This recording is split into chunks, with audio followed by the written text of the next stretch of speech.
What if the person you were meant to love had already loved you in another life and lost you? Before we begin, if stories about fate, love, and shocking twists pull you in, hit subscribe now, because this story will stay with you long after it ends. You won't just watch it, you'll feel it. The Ventilong Plain stretched endlessly under a sky that never seemed to change. It was the kind of place where silence wasn't peaceful, it was heavy. The wind moved like it was carrying secrets, brushing across the tall amber grass in slow waves, whispering to anyone who dared to listen. No one lived there. At least, that's what people said. Ethan Carter didn't believe in superstition. A documentary filmmaker from London, he had spent years chasing myths only to expose them. Ghost towns, cursed forests, abandoned asylums, every story had an explanation. So when he heard about Ventilong Plain, he laughed. They say people disappear there, his producer had told him over the phone. People disappear everywhere, Ethan replied. That's not mystery, that's statistics. But something about this place, it lingered. Now, as his jeep rolled to a stop at the edge of the plain, Ethan stepped out and felt it immediately.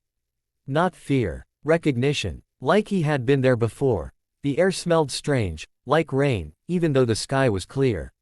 Ethan unpacked his camera gear, scanning the horizon.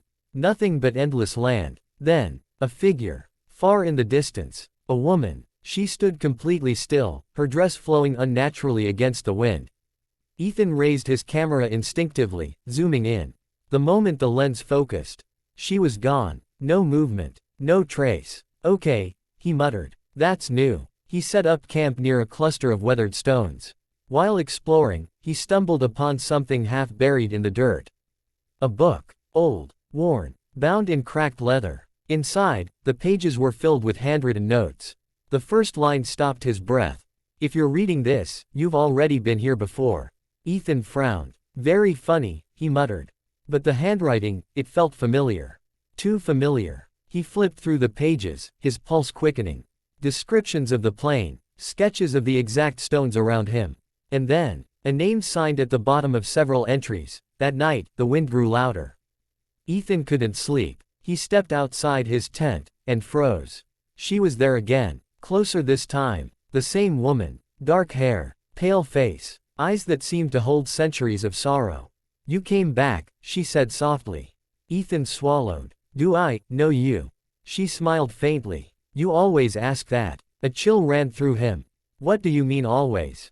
But before she could answer, the world shifted, literally. The ground trembled, the sky flickered like a glitch, and suddenly, everything went black. Ethan woke up in daylight.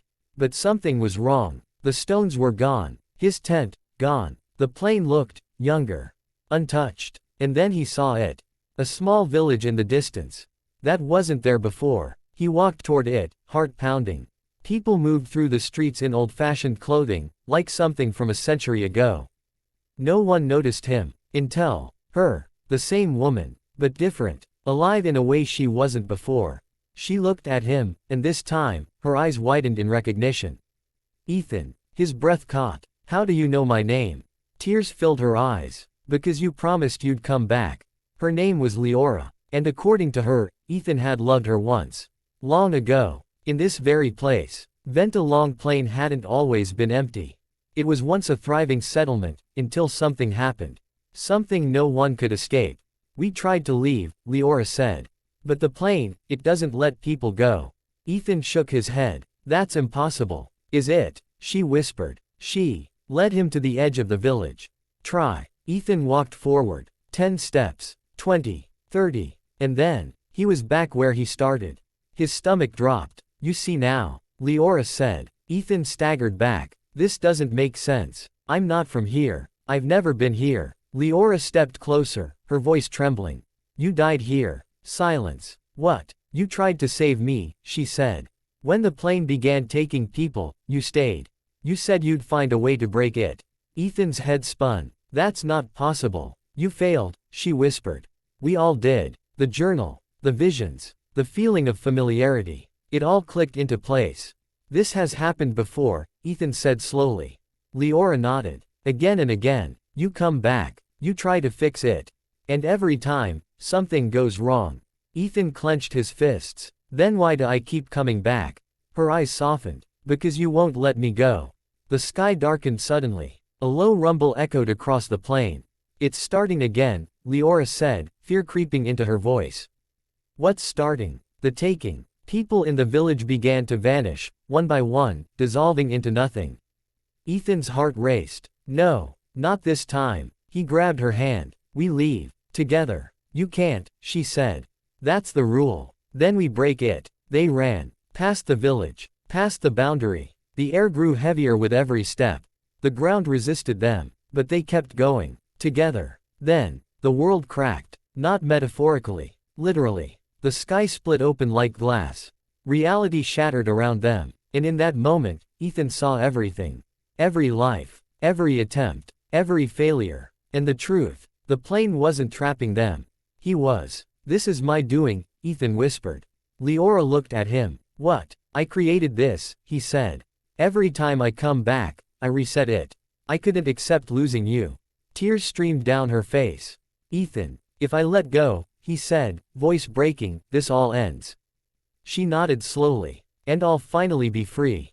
The wind howled around them. The world continued to fracture. Ethan held her face in his hands. I'm sorry, he said. For everything. She smiled through tears. You loved me enough to come back 1,000 times. He shook his head. But not enough to let you go. Silence. Then, he stepped back. And let go. The plane disappeared. The sky cleared. And Ethan woke up. Back in his world. At the edge of Ventalong Plain. No village. No journal. No sign of her. Just endless silence. He stood there for a long time. Then turned away. And left. For the first time.